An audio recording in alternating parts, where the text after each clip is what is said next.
Que mané palhaço do capiroto. Terrifier 2 já virou até coisa do passado. Se você curte filme de terror brabão, brabão mesmo, já tem uma nova produção que viralizou na internet. Guarda esse nome aí, Skinamarink. É complicado de falar, eu sei, né? Trava-língua, meio que é trava-língua, né? Mas é o filme de terror da vez, ok? Mas, ok, Pedro, qual é desse Skinamarink aí? De onde que ele veio? É de meter medo mesmo? Eu vou ficar realmente com medo? Você vai conferir tudo agora. Bate na madeira, acende as luzes da casa. Se cobre no comentário, porque eu vou te contar aqui nesse vídeo. E vou te falar, tu vai bolar, vamos lá.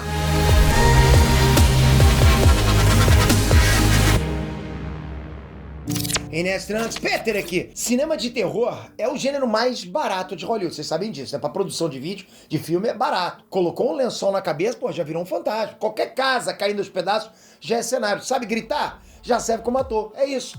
Dá um grito legal? Pô, tá contratado. Só pra vocês verem como é que é mais ou menos simples fazer um filme de terror. Pra vocês terem uma ideia, o primeiro filme da franquia Atividade Paranormal, que é um filmaço de terror, na minha opinião, custou apenas $15 mil pra ser feito. É muito barato, galera. É muito barato pra uma produção de filme. Ainda mais um blockbuster que foi isso, né? É o que um filme da Marvel gasta só com água mineral. Pô, nem cafezinho é mais caro. Então, assim, cinema de terror, pô, é uma fonte fantástica pra cineastas criativos experimentarem umas ideias loucas. Loucas totais. É uma ideia na cabeça e uma câmera na mão. Simples assim. Tá com a ideia, pega a câmera. Pô, esse lugar aqui tá ruim, pô, tá horrível. É isso aí, vamos filmar aqui mesmo. Por isso que a maioria dos bons filmes de terror, dos bons mesmo, são produções independentes. Já percebeu isso? Quase amadoras, de baixo custo. Parece que o cara fez só com a câmera na mão. Pô, Atividade Paranormal, Bruxa de Blair, tem muito. Rec, Terrifier que a gente viu agora. Corra. O primeiro Evil Dead. Pô, o primeiro Evil Dead com aquelas mãozinhas. Babadook. E agora a lista ganhou mais um título, Skinamarink. Então a gente vai conhecer esse filme agora. Já bate na madeira, se inscreve no canal e comenta aqui embaixo. Qual o melhor filme de terror que você já viu na sua vida? Comenta aqui que eu quero trazer esse filme aqui no canal, manda ver. Bom, Skinamarink saiu da mente de um certo Kyle Edward Ball. Ele é o diretor e roteirista do filme. O Kyle, ele tem um canal no YouTube onde ele sempre soltou lá uns curta-metragens de terror. O canal do cara se chama Bite Size Nightmares, que seria algo como pesadelos curtinhos, seria isso.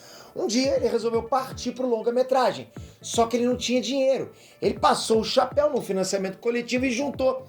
Adivinha quanto ele juntou? Parece que eu até adivinhei, né? $15 mil. Exatamente. É o mesmo orçamento que eu falei pra vocês do Atividade Paranormal. Se um diretor consegue, você falou, pô, por que não o Kyle Edward Ball? O cara tem balls, né, pô? Dito e feito, o orçamento é curto, beleza, mas o cenário é uma casa só, a iluminação é mínima, não precisa comprar nem lâmpada. Porra, vai no supermercado comprar lâmpada pra quê? A residência é literalmente a casa onde o diretor cresceu, que os pais emprestaram pra ele. O elenco só tem 4 pessoas. São 2 adultos que quase não aparecem e 2 crianças que conduzem a parada toda. O diretor deve ter pago o salário dos moleques em balinha e chiclete. Fechou, saiu o filme. Peter, mas você tá enrolando, qual é o enredo? Bom, Skinamarink conta a história desses 2 moleques, Kevin e Kylie. Eles são um casal de irmãos que acordam em casa no meio da madrugada, beleza, né? Ele nunca passou por isso na infância, concorda? Acordou, ih, minha mãe vai brigar. Só que o bagulho é doido, as crianças descobrem que os pais delas desapareceram. Até aí nada demais, podem ter saído.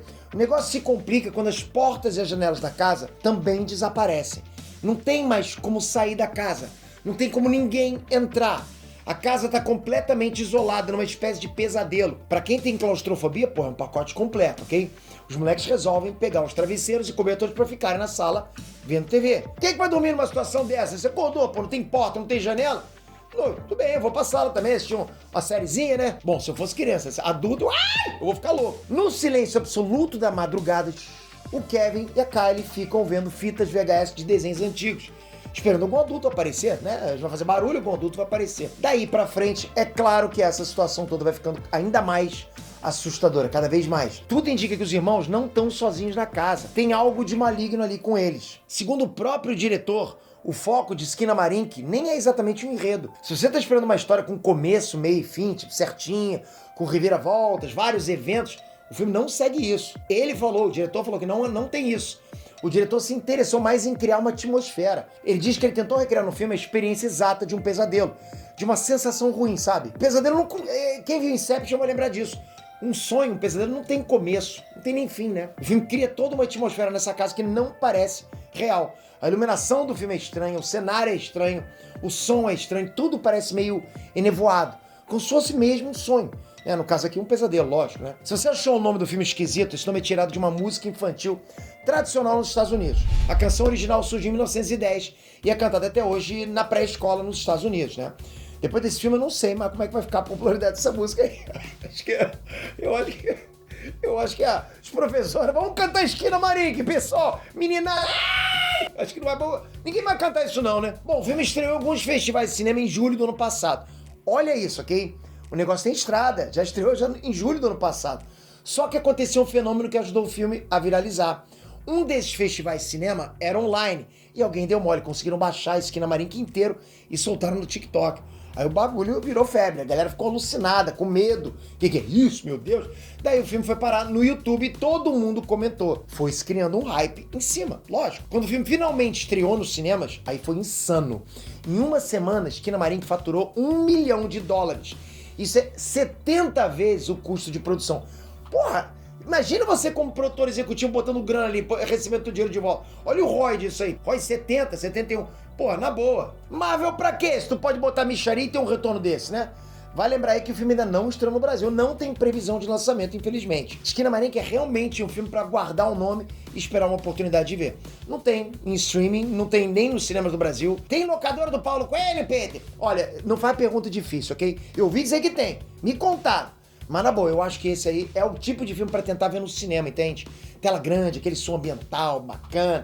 Porra, tu leva a tua cremosa, o teu crush lá, porque eles vão ficar com medo de um abraçar o outro. Enfim, vai de cada um, né? Agora, sente só o que o diretor disse que foi a fonte de inspiração dele.